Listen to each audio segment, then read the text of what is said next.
bisa ya. Heeh, Ada ya, bisa. ya. Terus stok.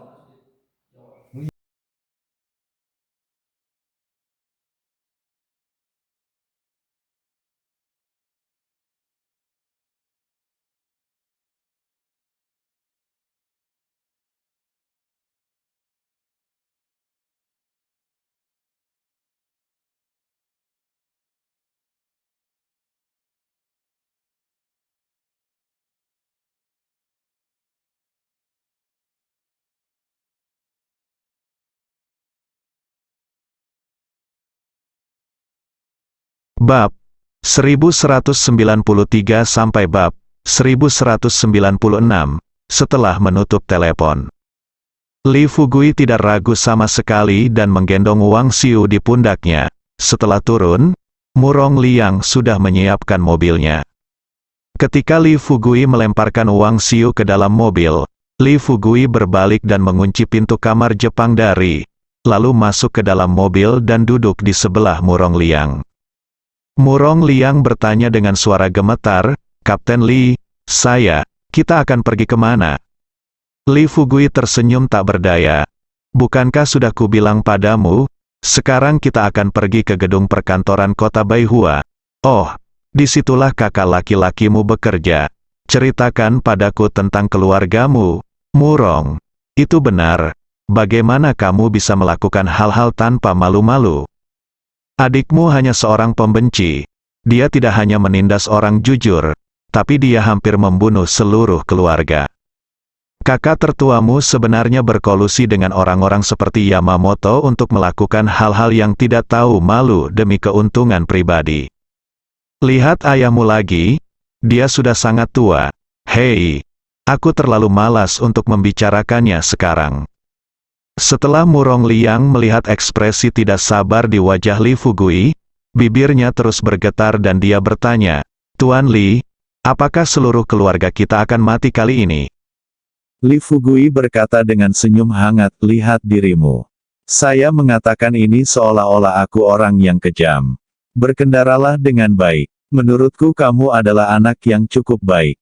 Setidaknya kamu sangat berbakti kepada ayahmu. Selama kamu dapat membuat pilihan yang tepat pada saat kritis, aku akan memiliki kesempatan untuk bertahan hidup. Aku masih bisa menyerahkannya padamu." Mata Murong Liang bersinar dengan harapan. Dia dengan ragu-ragu bertanya, "Tuan Li, apa yang Anda maksud dengan pilihan yang benar?" Li Fugui menoleh, menatap Murong Liang tanpa bertanya, dan kemudian berkata kepadanya, "Berkendara cepatlah." Nak, Pada saat yang sama, lantai pertama gedung perkantoran kota Baihua. Qi Kuai Kui Xiao. Di kantor, bibir Mo Tian memutih. Dia mendengarkan bujukan wakil direktur di luar dan tidak dapat menahan diri untuk berteriak, "Zhou tua, bisakah kamu punya otak? Apakah kamu masih tidak tahu orang seperti apa aku, Mo Tian, apakah? Benarkah? Jika bukan karena kali ini Murong An menjadi antek dan aku mengetahui bahwa dia melompati tembok dan menculik putriku, apakah aku akan membawa saudara-saudaraku untuk melakukan hal seperti itu? Zhou tua, jika Anda benar-benar ingin membantu saya, lakukan sekarang. Ajak seseorang untuk menemukan putri saya secepatnya." Pada saat ini, Lao Zhou berkata, "Direktur Mou, bukan karena saya tidak ingin mengontrol pemimpinnya. Kuncinya adalah apa yang kami lakukan tidak sesuai dengan peraturan. Sekalipun pemimpinnya benar-benar bersalah, seharusnya ada beberapa setiap departemen bekerja sama dalam eksekusi. Kami melayani rakyat, bukan bandit. Kami harus mematuhi semua disiplin. Direktur Mou, kamu adalah pemimpin lamaku, dan aku dipromosikan olehmu. Sekarang kamu memimpin saudara-saudara. Keluarlah dan bawalah pemimpin itu keluar. Keponakanku sudah pergi. Dan aku sangat cemas sekarang." Murong An sedang duduk di sudut bersama senyum di wajahnya, tidak bergerak. Melihat ekspresi gelisah di wajah Mo Tian, Murong An berteriak kepada Lao Zhou di luar, "Direktur Zhou, jangan khawatir, saya aman untuk saat ini. Anda juga harus menemukan cara untuk menemukan putri Direktur Mo dengan cepat." Dia pasti terlambat hari ini. Aku cemas, itu sebabnya aku melakukan hal bodoh seperti itu. Kedengarannya dia secara khusus berusaha membela Mo Tian. Tapi sebenarnya, Murong An hanya ingin membuat marah Mo Tian. Selama Mo Tian marah dan menyakitinya, orang-orang di luar akan menyerangnya, dan akibatnya Mo Tian dan yang lainnya akan kehilangan nyawa. Pada saat ini, tanpa diduga, suara familiar datang dari luar. Apa yang kamu lakukan? Direktur Zhou, kan? Haha, dengan begitu banyak orang, apakah kamu berencana menyerang dengan paksa? Wakil Direktur Zhou juga berpartisipasi dalam operasi malam terakhir kali, jadi dia telah bertemu Li dengan matanya sendiri. Fugui begitu kuat, ketika Li Fugui mendatanginya, dia sepertinya melihat harapan agar Murong An bisa diselamatkan. Dia buru-buru melangkah maju dan berkata kepada Li Fugui, Anda di sini tepat pada waktunya. Direktur Mou telah menculik wakil wali kota Murong. Situasinya kritis. Saya ingin tahu apakah Anda dapat membantu kami. Tanpa diduga, Lao Zhou baru saja selesai berbicara. Li Fugui sebenarnya mengerutkan kening dan berkata, sebagai kapten tim kedua di game ke-6, saya memerintahkan Anda untuk segera membawa orang keluar dari sini. Saya akan mengambil alih masalah ini sekarang. Zhou tua bingung. Dia mengerutkan kening dan menatap Li Fugui. Setelah beberapa saat, dia bertanya dengan ragu-ragu, Kapten Li, apa yang kamu katakan? Malam itu kamu tidak. Li Fugui berbicara dengan penuh momentum. Dia menatap Lao Zhou dan berkata kata demi kata, apa? Apakah Anda masih ingin melihat dokumen pekerjaan saya? Atau saya akan memberi Anda nomor telepon wakil direktur Ming dan Anda dapat menelepon sekarang untuk berkonsultasi. Lao Zhou setelah tertegun selama beberapa detik, dia buru-buru melambaikan tangannya dan berkata tidak, oke, aku akan pergi sekarang, tapi bagaimana jika ada yang tidak beres dengan pemimpinnya? Li Fugui berkata terus terang, jangan khawatir, jika ada salah, inning ke-6 kita bertanggung jawab. Jatuhkan kata-kata ini. Li Fugui berteriak kepada Mo Tian di dalam, Direktur Mou, bawa Murong An keluar, dan katakan padanya bahwa saya telah membunuh semua orang seperti Yamamoto.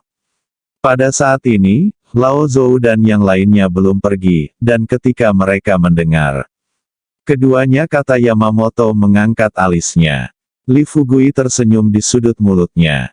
Saat dia berjalan menuju gedung kantor, dia terus tersenyum pada Murong An di dalam dan berkata, juga, saya telah menyelidiki situasi Anda dengan jelas. Awalnya, saya mendiskusikannya dengan Direktur Mou. Saya tidak ingin menyentuh Anda sekarang. Saya tidak menyangka Anda akan melompati tembok dan mengirim orang langsung untuk menangkap putri Direktur Mou. Saya baru saja memberitahu saudara Anda bahwa keluarga Anda sakit jiwa. Melalui kejadian ini, lihat, tidak hanya kamu yang sakit, tetapi kamu juga sakit parah. Saat dia berbicara, Li Fugui datang ke pintu kantor tempat Murong An, Mo Tian dan yang lainnya bersembunyi. Pada saat ini, pintu juga membuka celah. Mo Tian menjulurkan kepalanya terlebih dahulu dan bertanya dengan cemas, Kapten Li, apakah masalahnya benar-benar telah diselesaikan? Li Fugui berkata sambil tersenyum. Keberadaan putri Anda belum diketahui, belum ditemukan, bagaimana kami dapat mengatakan bahwa masalah ini telah terselesaikan sepenuhnya? Li Fugui masuk, matanya langsung tertuju pada Murong An.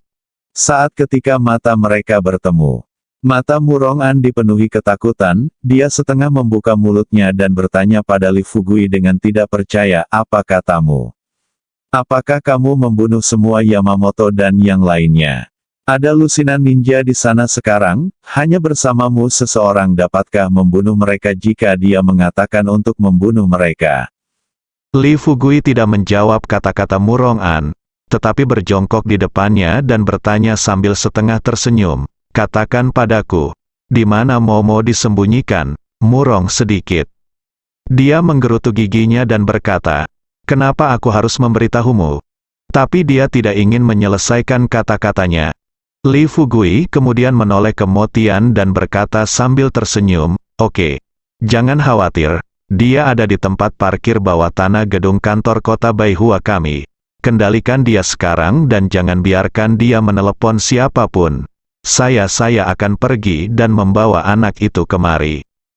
Setelah mendengar apa yang dikatakan Li Fugui, belum lagi Mo Tian, bahkan Murong An pun tercengang. Dia tidak mengatakan apapun sekarang. Bagaimana orang ini bisa tahu bahwa Momo disembunyikan di tempat parkir bawah tanah? Melihat Li Fugui hendak keluar, Murong An buru-buru meraung, "Kamu bajingan, berhenti." Begitu dia selesai berbicara, tanpa diduga, Li Fugui tiba-tiba berbalik, tanpa mengucapkan sepatah kata pun, meninju mulut Murong An, lalu mengumpat dengan marah, "Kamu bajingan, seluruh keluargamu bajingan, kamu melakukan hal seperti itu, sekarang kamu apa lagi yang kamu inginkan yang ingin kukatakan? Sudah kubilang, saat kau dan direktur mau keluar nanti, kau bisa dengan jujur menjelaskan semua yang perlu dijelaskan. Jika kau berani mempermainkan apapun hari ini, aku akan memberitahumu langsung pada Murong. Keluarga benar-benar menghilang dari kota Baihua." Murong An tertegun oleh pukulan Li Fugui, berdiri di sana dengan pandangan kosong. Dengan mulut setengah terbuka dan darah mengalir dari sudut mulutnya, dia memandang Li Fugui dengan tidak percaya. Mo Tian dengan cepat melangkah maju dan bertanya pada Li Fugui dengan hati-hati, "Kapten Li, apakah Anda yakin putri saya ada di tempat parkir?" Li Fugui mengangguk sambil tersenyum dan berkata, Apakah Anda tidak percaya dengan apa yang saya katakan?" "Don, jangan khawatir, dia tidak punya masalah sama sekali sekarang. Ngomong-ngomong, setelah aku pergi, bawa dia langsung ke pemimpinmu, lalu biarkan dia menjelaskan semua yang telah dia lakukan sebelumnya. Jika kamu tidak menjelaskan, jika demikian, saya akan bersaksi untuk Anda ketika saatnya tiba. Ada satu hal lagi, saya sudah katakan sebelumnya bahwa apa yang terjadi hari ini akan dirahasiakan untuk sementara waktu dan jangan dibocorkan." Mo Tian mengangguk, dengan berlinang air mata, dia dengan cepat berkata kepada Li Fugui, "Kapten Li, terima kasih. Saya sangat menghargai Anda kali ini, selama putri saya dapat dibawa keluar dengan selamat, saya akan berlutut dan bersujud kepada Anda, Li." Fugui tersenyum sedikit, berbalik dan pergi tanpa mengucapkan sepatah kata pun. Murong An mengerutkan kening. Dia menyeka darah dari sudut mulutnya. Melihat sosok Li Fugui yang pergi, dia mulai membuat perhitungan lagi dalam pikirannya. Iya, sekarang tidak mungkin membuat Mo Tian menandatangani perintah buronan untuk Li Fugui melalui masalah Momo. Untungnya, dia masih memiliki cadangan di pihaknya. Bukankah dia meminta Mo Tian untuk membawanya menemui pemimpinnya? Oke, kalau begitu aku akan pergi menemuimu. Jika saatnya tiba, tunggu sampai dia menunjukkan bukti perilaku ilegal Mo Tian dan lihat apakah pemimpinnya akan menanganinya terlebih dahulu atau Mo Tian terlebih dahulu. Selama Mo Tian diseret ke dalam air, dan melalui operasinya, Lao Zhou untuk sementara akan menggantikan Mo Tian sebagai direktur. Saya akan lihat berapa lama Anda, Li Fugui, dapat terus menjadi sombong. Bagaimanapun, dia sudah memberitahu A yang sebelumnya bahwa selama Momo diselamatkan, dia akan langsung bunuh diri. A yang sudah mati, dan tidak ada bukti bahwa dia menyandera Momo. Haha, siapa yang bisa bilang aku melakukan ini? Dengan pemikiran ini, ketika Li Fugui menghilang dari pandangan, Murong An hanya mengulurkan tangannya, menatap Mo Tian dan berkata, "Direktur Mo, tidakkah Anda ingin membawa saya menemui pemimpinnya? Ayo, saya akan pergi bersamamu sekarang." Mo Tian tidak terlalu memikirkannya. Sekarang Li Fugui telah membuat pengaturan. Dan dia juga melihat kekuatan Li Fugui dengan matanya sendiri.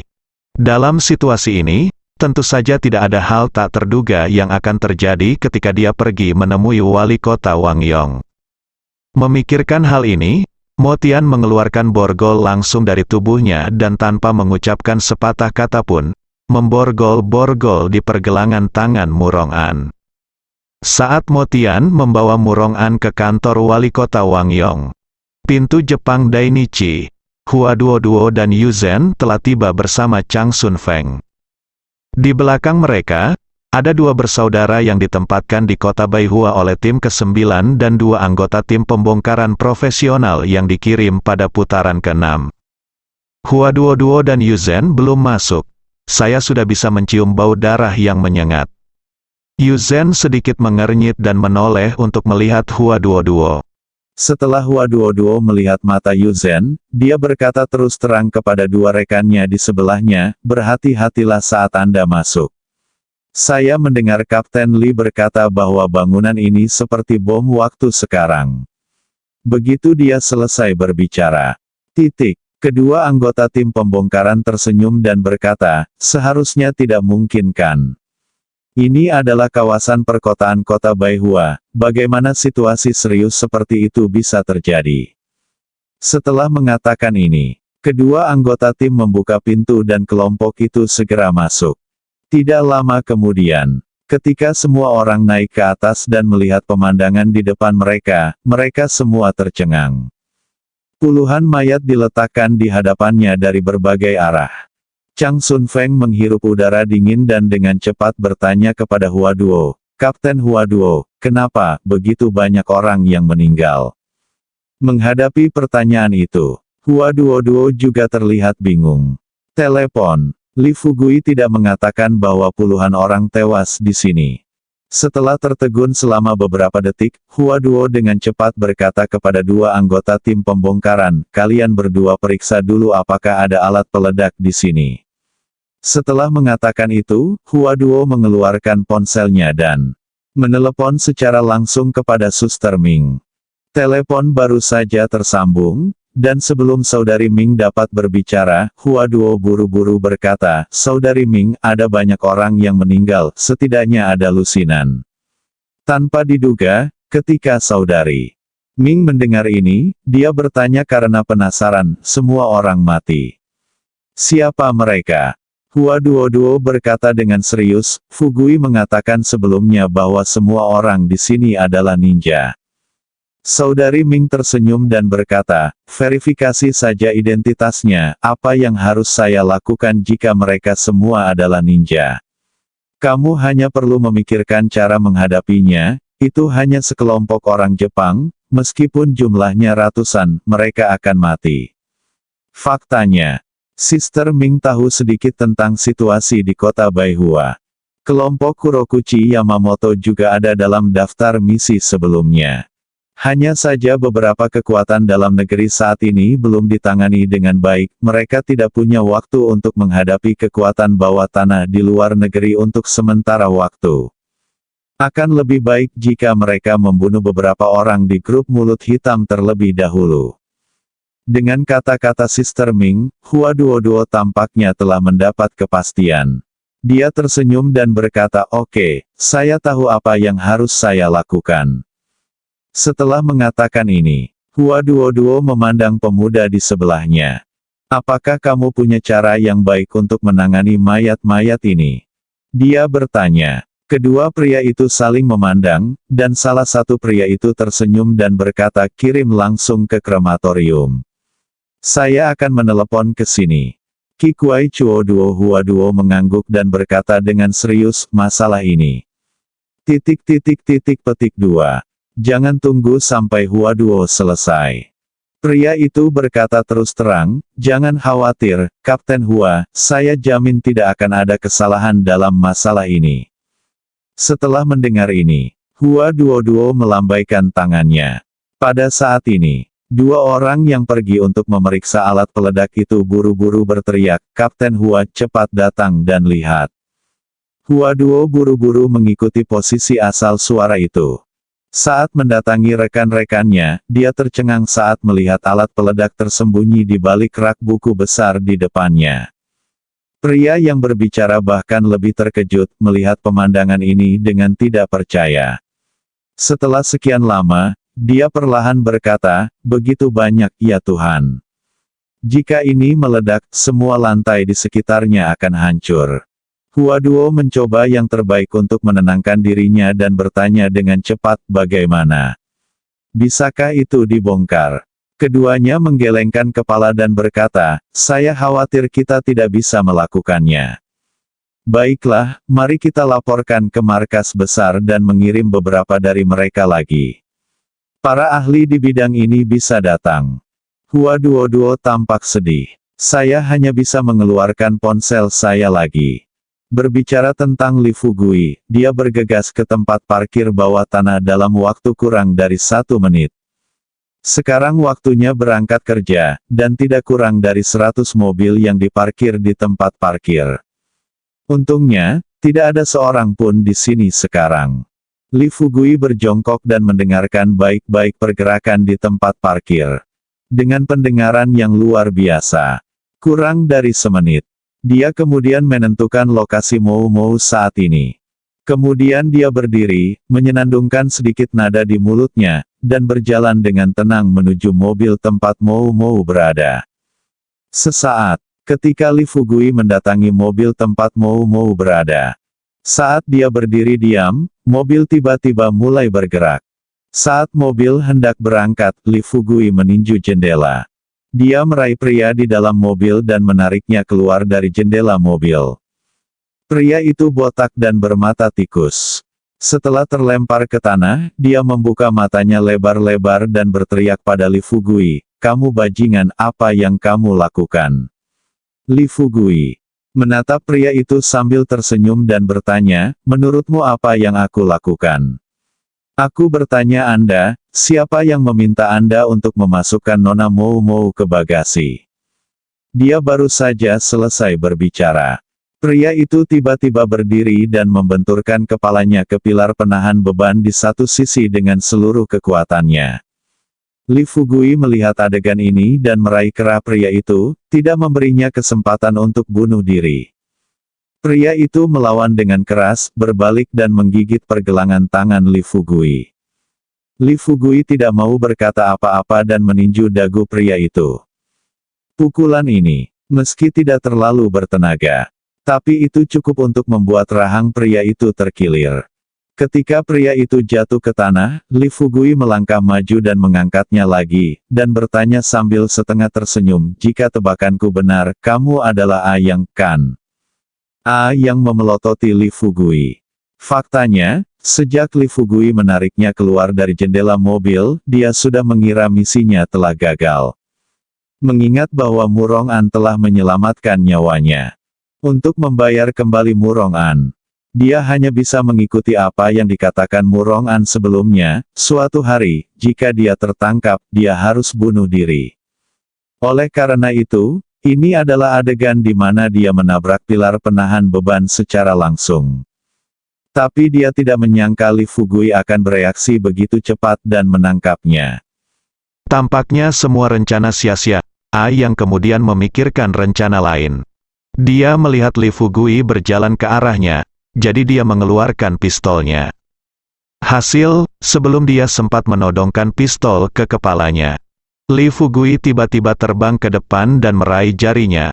Lalu dengan sedikit tenaga, dia mendengar suara klik dari tulang jari yang patah. Kali ini, yang benar-benar panik, rahangnya terkilir dan tangannya terkikis. Sekarang lebih sulit untuk bunuh diri. Mungkinkah di saat yang sama pikiran untuk bunuh diri muncul di benaknya, Li Fugui sudah siap sepenuhnya. Seperti yang dia katakan pada Murong Yue sebelumnya, jika seseorang jatuh ke tangannya dan ingin mati, dia harus mendapatkan persetujuannya. Berjongkok di depan Ayang, Li Fugui bertanya sambil tersenyum, bagaimana? Apakah kamu masih ingin bunuh diri sekarang? Haha, Murong Yue jatuh ke tanganku. Bahkan jika dia mencoba bunuh diri, kamu jatuh ke tanganku sekarang. Kecuali aku ingin kamu mati. Jika tidak, bahkan jika penguasa neraka datang untuk membawamu pergi secara langsung, aku dapat mengambilmu kembali dari tangan penguasa neraka. Demikianlah perkataannya. Li Fugui berdiri dan tanpa mengucapkan sepatah kata pun, dia langsung mematahkan pergelangan tangan kiri dan pergelangan kaki kiri dan kanan Ayang. Setelah bangun kembali, Li Fugui melihat ke arah Ayang yang terbaring di tanah dan meratap kesakitan, dan berkata sambil tersenyum, lumayan bagus, haha. Apakah kamu tidak akan bunuh diri? Kenapa tidak kamu baru saja mati? Ayang benar-benar putus asa. Dia tidak bisa menggerakkan kaki atau tangannya. Sekalipun dia menggigit lidahnya untuk bunuh diri, dia tidak bisa menggigit pangkal lidahnya. Yang terpenting adalah ketika Li Fugui tertawa, dia merasa bahwa orang yang berdiri di depannya bukan lagi manusia yang hidup, melainkan seperti iblis yang serius. Adapun Li Fugui mengabaikan Ayang dan dengan tenang melangkah maju untuk membuka pintu mobil. Setelah mendapatkan kunci mobil, dia melangkah maju dan membuka bagasi. Pada saat yang sama, Mo Tian telah membawa Murong An ke kantor Wang Yong. Wang Yong juga mengetahui masalah ini saat ini. Ketika dia melihat Mo Tian dan 4 petugas polisi khusus datang bersama Murong An, dia hanya menghela nafas dan berkata perlahan kepada Mo Tian, "Direktur Mo, tolong kendurkan borgolnya dulu, Mo." Tian menatap anak buahnya. Orang-orang itu melangkah maju dan melepaskan borgol di pergelangan tangan Murong An. Pada saat ini, telepon di meja Wang Yong tiba-tiba berdering. Orang yang menelepon Wang Yong tidak lain adalah wakil direktur Lao Zhou. Panggilan tersambung, Lao Zhou berkata dengan sedikit tidak berdaya, "Bos, ada situasi khusus di sini." Setelah mendengar ini, Wang Yong mengerutkan kening dan bertanya, "Apa yang terjadi? Katakan saja padaku." Lao Zhou berkata terus terang, "Seseorang baru saja menyampaikan berita dan melaporkannya ke polisi. Biro mengirim email, dan konten di email sekarang telah muncul di internet. Saya telah mengirim email kepada Anda, hidupkan saja telepon dan periksa." Lao Zhou menyelesaikan kata-kata ini.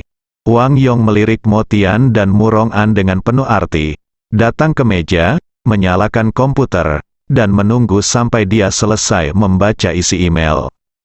Wang Yong akhirnya mengarahkan pandangannya pada Mo Tian. Setelah beberapa detik, dia berkata kepada Zhou Tua di ujung telepon yang lain, "Zhou Tua, tolong bawa beberapa orang kemari." Setelah itu, Wang Yong menutup telepon. Kemudian dia tersenyum tipis pada Mo Tian dan 4 petugas polisi khusus di depannya dan berkata, "Letakkan semuanya di tanganmu dulu. Apakah kamu takut aku tidak akan memberimu keadilan setelah kamu datang ke tempatku?"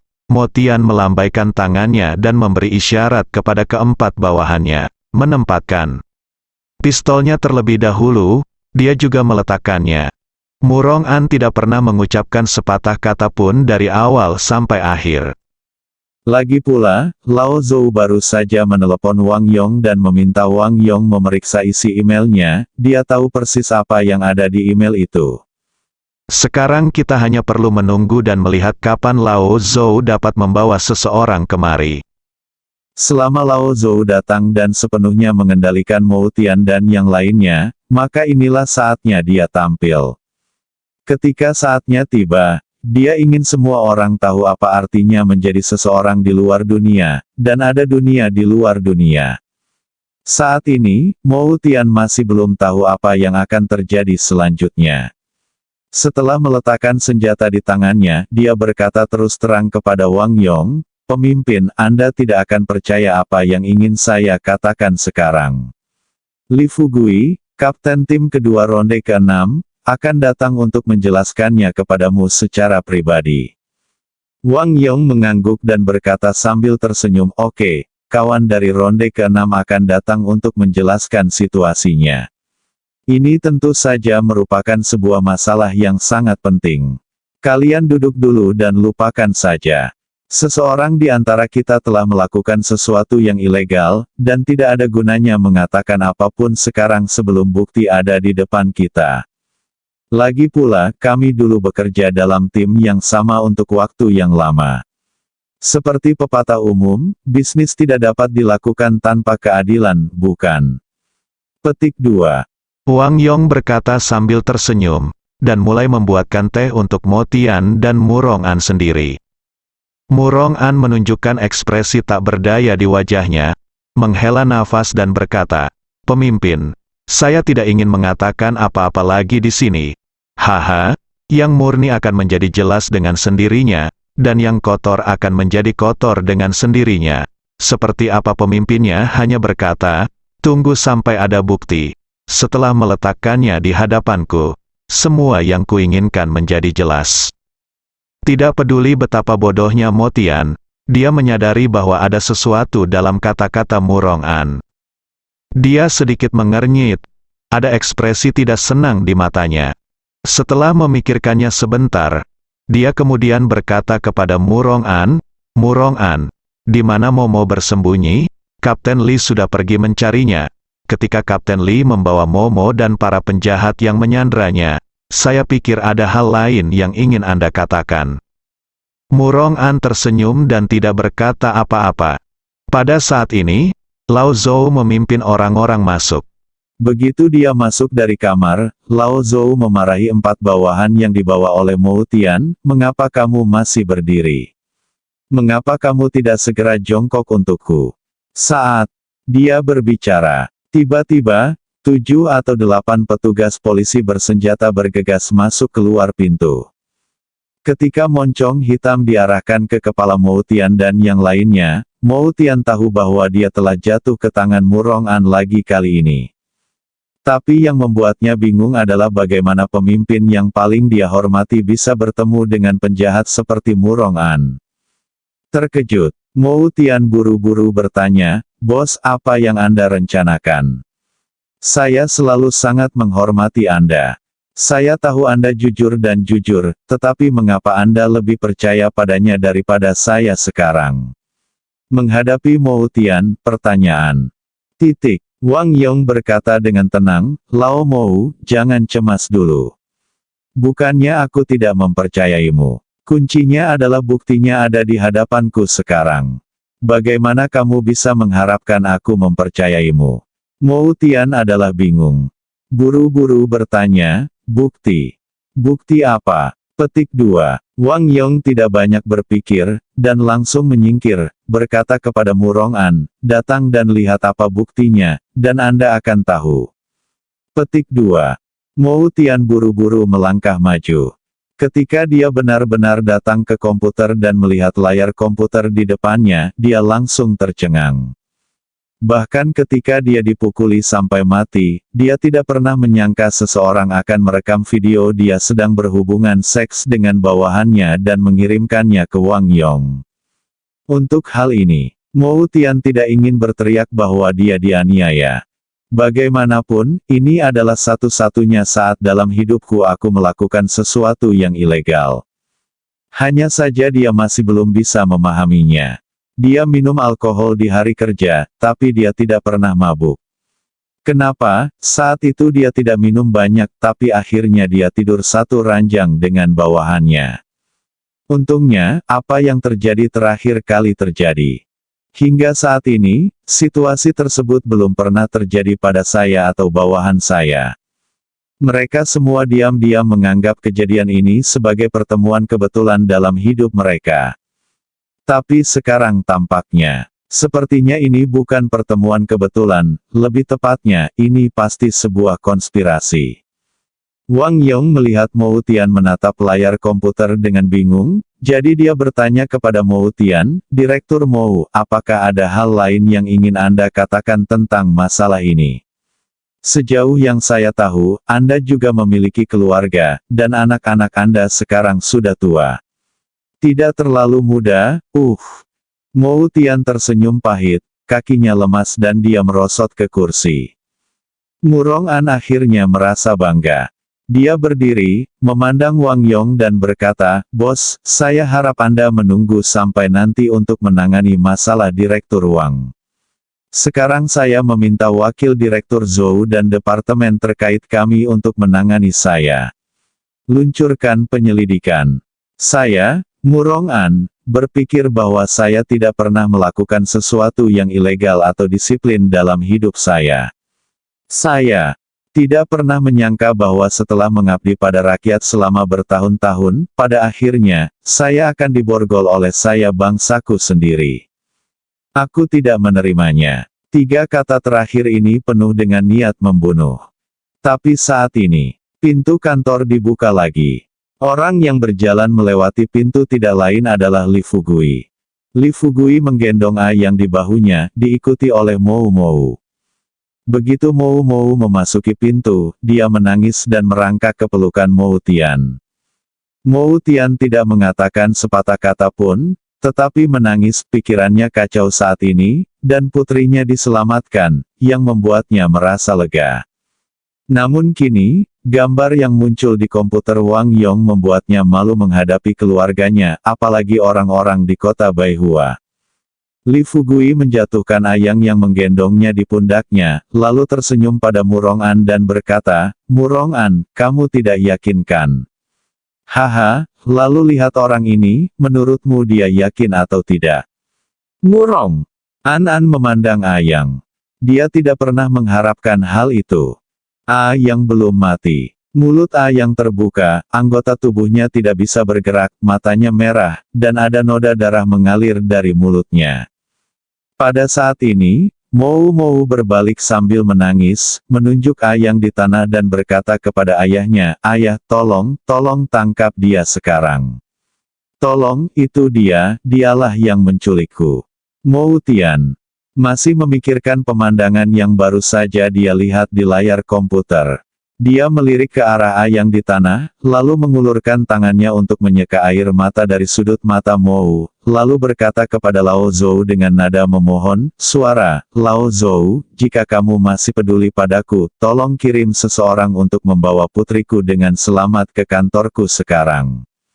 Qi Kuai dan Lao Zhou mengangguk. Dia sekarang juga merasakan secara mendalam tentang apa yang terjadi pada Mou Tian, kasihan.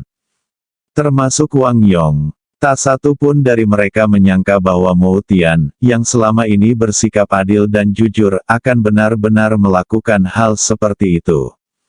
Ketika Mou Mou melihat polisi datang, dia menangis dan berkata, "Ayah, saya ingin bersamamu. Jika saya tidak pergi, saya tidak akan pergi dari sini."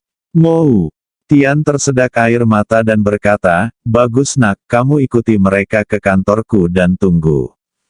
Kami masih memiliki hal-hal yang sangat penting untuk ditangani." Pada saat ini, Lao Zhou juga membujuk, "Keponakan tertua, kamu keluar dulu, kami menangani kasus ini, kamu sedikit tidak nyaman di sini." Nyaman sekali. Mou Mou tidak punya pilihan selain mengikuti kedua petugas polisi itu keluar. Ketika Mou Mou pergi, Li Fugui juga memperhatikan ada sesuatu yang tidak beres dalam suasana ruangan itu. Dia sedikit mengernyit dan bertanya kepada Mou Tian dengan rasa ingin tahu, "Direktur Mou, apa yang terjadi? Saya telah membawa putri Anda kembali dengan selamat. Begitukah? Dan saya juga membawa saksi. Mengapa Anda terlihat sedikit tidak senang?" Li Fugui bertanya. Senyuman pahit muncul di bibir Mou Tian, dia berdiri dan membungkuk dalam-dalam pada Li Fugui. Pada saat ini, Murong An melirik Ayang, pikirannya berubah, dan kemudian dia berkata kepada Li Fugui, "Kapten Li, apakah Anda mencoba menghukum saya dengan memeras pengakuan melalui penyiksaan dan membiarkan penjahat dengan sengaja mengincar saya? Juga, dia tahu lebih baik daripada siapapun apa yang dilakukan Direktur Mou. Beraninya kamu bertanya padanya sekarang." Petik 2. Li Fugui tersenyum tipis, menatap mata Murong An, dan berkata dengan santai, Aku hanya ingin kamu memberitahuku apa yang dilakukan Direktur Mou." Bersambung.